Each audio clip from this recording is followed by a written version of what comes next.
Good evening and thank you for joining us tonight on KSNT News at 5:30. People in Emporia have now been without water for over 12 hours and they won't have it until late tonight.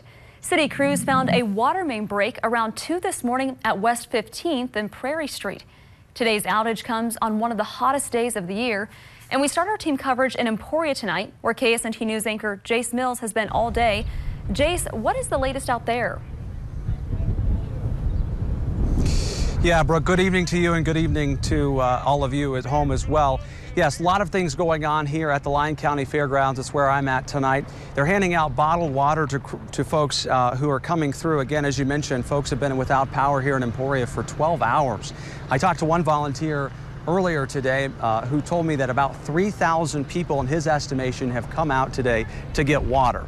And so that kind of gives you an idea of the need here. A lot of the grocery stores have sold out as well. So these volunteers, many of these are from West Star here today. There's another location with Salvation Army volunteers also giving out water. Now, we do want to give you a look at how exactly this whole thing happened. The water plant is located at Northwest Emporia. Now, a major line coming out of the water plant broke in the center of town at 15th and Prairie. The entire system lost pressure, and that caused the city to lose all the water stored at the plant. Now, KSNT News reporter Austin Barnes is where that happened tonight. Austin, what are they saying? Now, Jace, that press conference here in Emporia just wrapped up about an hour ago, and we were, of course, there. We were live both online and on Facebook during that, and a lot of the chatter was about this boil water advisory, and we'll get to that here in just a second, including what the city expects in terms of that restoration time for the water here. But for now, this is where it all happened early this morning here in the area of West 15th and Prairie. Now, this road right here behind me, this is down to one lane of traffic in this particular spot tonight. So if you are making your way up and down here, there have been plenty of cars kind of stopping and going, but they are getting through here fairly quickly tonight. So just keep that in mind if you are making your way out here. Now, I want you to take a look at a little bit of video from earlier in the day as those crews were out here working. Now, these lines were replaced out here just after 9 o'clock this morning. That's when the city began getting out here and working on that. Now, the city officials say that, of course, this was supposed to be back on by about 6 o'clock tonight. That's what we had previously reported to you. Now, in that press conference, that time has changed a bit. They said it's taking a little bit longer to get things back up and running than they anticipated to make sure that the water here is safe. Now, that water is expected to be back on tonight between 11 and 12. That is the newest estimate that we have out here regarding that boil advisory. Now, we did ask what this boil advisory means for you. What exactly can you do? Now, we are told from the Center for Disease Control that if you are boiling water, you should boil that for at least 1 minute. That can be used for cooking. You can then cool that water to wash your fruits and vegetables for other food prep items. They also say that if you are going to be using that water to make your coffee in the morning, that again, you of course want to make sure that all of that water is clean. Now, this is going to be lasting into the weekend. That is what we have heard out here. That's how long it's going to take to make sure all of this water is safe for you as the test results come back and forth. Those are going to be sent back through the KTKA to Topeka. This is what officials had to say to us tonight about the boil water advisory. They have agreed to keep their lab systems open for us because we're going to have to be sending samples and things in. So they're going to stay open just for us Saturday and Sunday.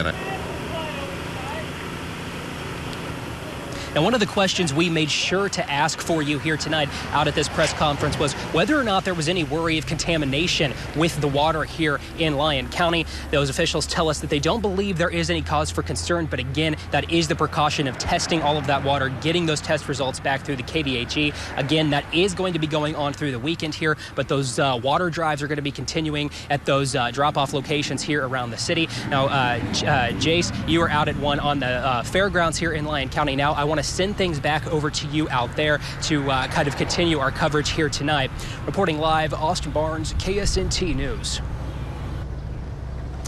Well, thank you for that, Austin. And of course, everyone's fighting the heat tonight, and we want you to know that the temperatures also in the double digits. We want to go to Christina Reese, who's standing by to tell us how this heat's going to affect people who are without water tonight. Thanks, Jason. Really could not have come at a worse time, but Emporia is actually one of the cooler spots right now. You're at 99 degrees as opposed to 105 in Manhattan, 103 for Junction City, but it is not a dry heat. With that humid air in place, we are talking heat index values exceeding 110 in spots, but it does not include Emporia. It feels like 103. It's still hot across the board, but at least it's not as hot as it is in other spots. It's still dealing with plenty of sunshine, as you saw with Jace. They're really dealing with the sun there, even as we take a more zoomed in view of Lyon County. Just a few puffy cumulus clouds, not doing much to provide even some shade, and that's what you can expect for the rest of the daytime today, even with those heat index still exceeding 100 degrees. But as we get closer to midnight, only into the low 80s, so a very uncomfortable end to the day for those in Emporia. Let's send it back to Jace. Christina, also very hot here for the volunteers, many of them from different organizations. Westar is out here, as I mentioned earlier. They've been out here for about 6 hours. And Convoy of Hope also just showed up with a semi truck, and they're working to unload that water as well to replenish the amount of water that are here tonight. Now, Westar, like I said, Westar's been here and handing out water. Now, it happened at the Lyon County Fairgrounds where I'm at. The Red Cross and the Salvation Army joined Westar in giving out cases of water. Many nearby cities pitched in, providing the county with more than 500 cases of water to give out. One woman said she had no luck finding water at grocery stores, and so she decided to come here. We haven't been able to use the restrooms, shower, brush our teeth, do any of that stuff. So this is going to be wonderful, especially with the little one. And Westar also donated bottles of water to local businesses who didn't have employees that could stop by here. They brought those by to them. Volunteers and donations, of course, a big part to this effort today. As we mentioned earlier, the Salvation Army is one of those services handing out drinking water to those folks who need it. The Emporia Salvation Army provided water at their location downtown. The Topeka Salvation Army is helping out Emporia also. They sent several cases of water to be handed out to those folks living here. We're known for our emergency disaster services, and it's community to community and supporting those in need. And the Topeka Salvation Army will continue to collect donations of bottled water, and you can drop that off at their location to help out as well. Now, it is hot out here, and that's maybe adding to some of the frustrations that people are having here in Emporia. One woman I talked to said it's the little things that you sometimes forget about when you don't have things like water. Gross. It's like having a septic tank in your house, like open. So it's pretty gross. I'm sure everybody else would feel the same way. And she goes on to say that she's been using bottled water like many people here to get by. Now, the water also affecting a lot of businesses here in Emporia and Lyon County. Davis Gardens and Gift relies heavily, of course, on water in order to keep those plants alive. The co-owner of the business, Max Seelert, says he and his wife have lived in Emporia for more than 10 years and have never seen anything like this. After waking up this morning and seeing the mess outside of his home, Seelert says he was for sure that he was going to lose money today.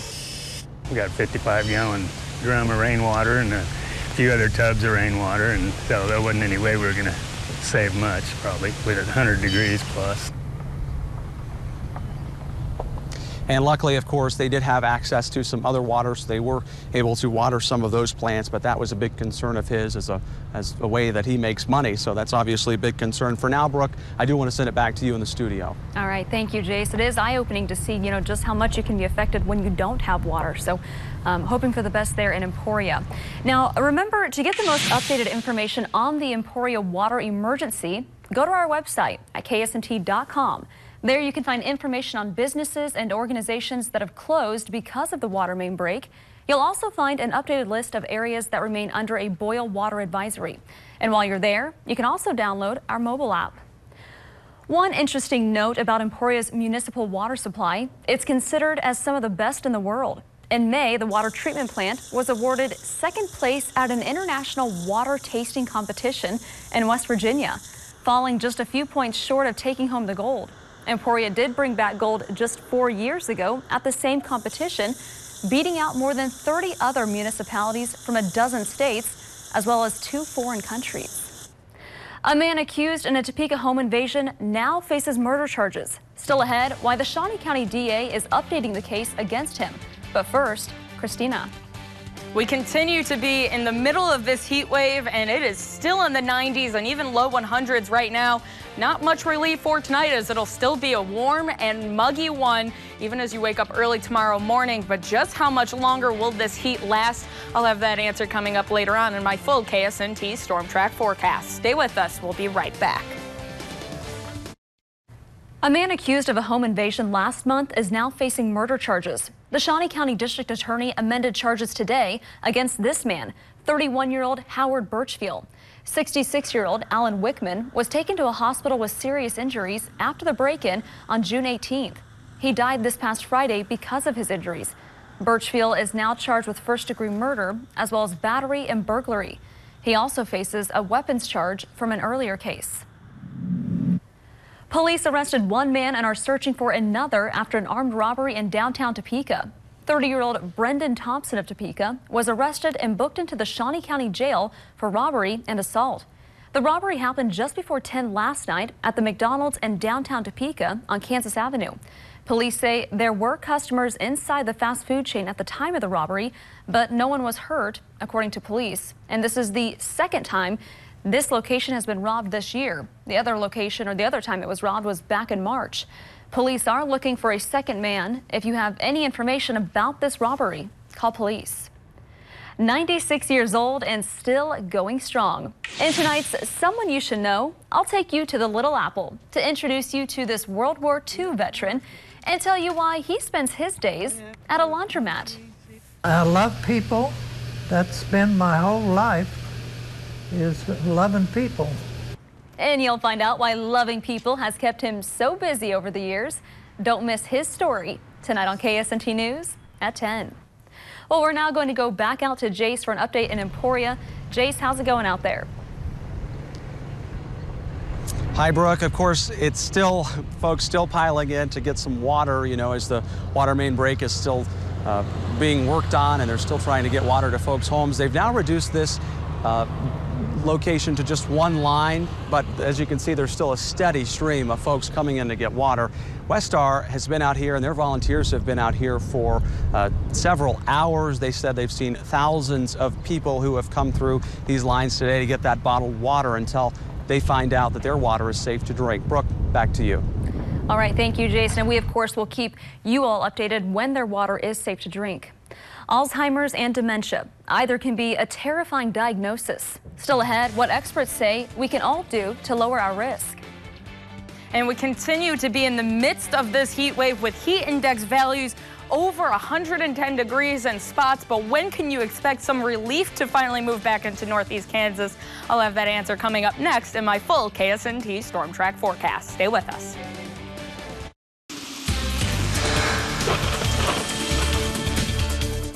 Good evening, Northeast Kansas. Thanks for joining us here on KSNT News. Just like last night, that was warm and stuffy. That's what you can expect for tonight, even though we remain mostly clear and the heat wave continues for the next couple of days. But as we get into the later portion of the weekend, we can expect some relief, not only in the temperatures dropping off slightly, but also the return of some rain chances across northeast Kansas. No relief is in sight right now, though, as we take a peek at our temperatures, anywhere from the mid-90s, 96 for Hiawatha, up to 105 in the Little Apple right now. But again, it's that trend of it's more muggy for our eastern areas, especially Hiawatha. Once again, the bullseye dew point of 78 degrees really shows just how much moisture is in the air there. Slightly drier for our western areas, and that has allowed them to heat up a little bit more so than others, but that balances out the heat index just a bit. We're seeing anywhere from 103 in Emporia up to 113 in Hiawatha. Now remember, their air temperature is just 96 degrees right now, so that's almost a 20-degree difference in how it actually feels outside. But the one positive we can look to are the winds. Southerly winds at about 5 to 15 miles per hour, stirring up the air a bit and providing some relief, but it's also going to keep pumping in that warm and humid air even through the night tonight. Not going to be the best sleeping weather. Some of us not even getting out of the low 80s as you wake up tomorrow morning at 6:30 or so. and it vamps right back up for tomorrow, anywhere from upper 90s to low 100s, especially the further west you are. Once again, it is going to be another day of blistering heat. But as we take a peek towards Saturday, it's still going to be a hot one. But notice how this is already reflecting a few degrees cooler, anywhere from low to mid 90s to the north to low 100s to the south. That difference is due to our next cold front that's going to push through, that will feel the effects of more cooler air more so on Sunday, but also gives us some rain chances. But until then, that excessive heat warning continues to be in effect for all of northeast Kansas through Saturday evening at 8 p.m. So it's a couple more days of the triple-digit heat that we really have to endure across the board. The other thing that's not helping our cause is that we continue to see plenty of sunshine. Not much in terms of shade being developed from these clouds. They're just a few hit or miss clouds, and that's what we can expect even for tonight. Calling for a low of 78 degrees here in the capital city. Again, still going to be a warm and humid one, and this trend will continue for tomorrow. Hardly a cloud in the sky for your Friday plans. Sunshine will once again be the dominating factor. Now, Saturday, we'll see a few more clouds here and there, but it's really going to be those rain chances stopping here at 4:30 Saturday. See a couple blips of green already popping up. We're looking at scattered showers and storms, mainly during the late afternoon into the evening hours, even spilling over into your Sunday as well. So especially for those looking to be along I-70 and south, you have the best shot of seeing some rain. But again, it's that triple-digit heat we got to deal with for the next couple of days. Come Sunday, we start to feel the relief with, again, a few showers and storms possible. But for the start of the new work week next week, check that out. Back into the upper 80s, which is right around where we should be for this time of year. So we have to deal with it for a couple of more days, and then finally we'll catch a break from the heat. At least there is a break coming soon. We can look forward to that. We can see it on the 7-day forecast, so it's getting there. We're getting close. All right, can't wait. Alzheimer's and dementia, a terrifying diagnosis. So far, they're impossible to prevent, but now experts are saying there just might be a way to lower our risk. With more, here's ABC News correspondent Emily Rao. What do staying in school, keeping blood pressure in check, and staying socially connected have in common? According to a new report, they might all be ways to lower your risk of dementia. The report from a prominent panel of experts presenting at this year's Alzheimer's conference revealing the specific risk factors they believe people can take steps to reduce, actions anyone can do that they hope will turn the tide against the Alzheimer's epidemic. The researchers saying one step, ensuring education for all people around the world until at least age 15, could reduce the cases of global dementia by 8%. Other goals include reducing high blood pressure and obesity, fighting hearing loss in midlife, and reducing social isolation in old age. The experts say these steps could prevent 1 in 3 cases of dementia. And while there is still no absolute proof they help you dodge dementia, things like learning a new skill, exercising, and keeping physically fit do prevent a host of other illnesses. With this Medical Minute, I'm Emily Rao. We're continuing to follow a developing water emergency in Emporia. When we return, we'll check back in with Jace Mills, who is in Emporia. And we're following the latest developments in this water emergency in Emporia that has left the city without water for well over 12 hours now. We're going to go out to Jace Mills, my co-anchor. Jace, you're in Emporia there where they are handing out water. How's it going out there? Brooke, yeah, it's been about 12 hours since people have had water here in Emporia because, of course, that water main break. Now, the fairgrounds here, not normally this active, but about 3,000 people, I'm told by some estimates from volunteers here, have come through to get water. It's kind of an ebb and flow. You know, there will be lots of cars, and as you can see right now, just a handful of cars. But I can tell you, they've run out of water multiple times today. There's, in fact, a semi-truck just off to my side here. They're constantly unloading bottles of water. So many people are affected by this water outage that, of course, so there's a great need for it as well. A lot of the grocery stores, they also sold out as well. So again, there's a great need. Lots of organizations, West Star, Salvation Army, and many other organizations are here trying to make sure that everyone in Emporia stays hydrated. Brooke, I'll send it back to you. All right, thank you, Jace. And a reminder, they do plan on getting that water back on sometime around midnight tonight in Emporia, but the city will remain in a boil water advisory, so they will not be able to use their water still without boiling it, at least for consuming or cooking purposes, at least well into the weekend. And when we return, Christina will have one final check of the weather. Stay with us. It continues to be a scorcher across northeast Kansas as we are in the middle of this heat wave. Temperatures are still hot out there. We are talking anywhere from the 90s even into the low 100s. 104 in Manhattan. We're at 98 degrees here in the capital city. We did not hit that triple-digit mark for today. But once you factor in that humid air that's in place, some of us still feeling like it's above 110, feeling as if it's 111 degrees in Hiawatha, 107 for a real feel right here in the capital city. Now, we will catch a little bit of a break tonight, but it's going to be another warm and stuffy one as the humidity sticks around. Some of us might not actually get out of the low 80s, but I think for the capital city, a low of 78 degrees will be the case for tonight.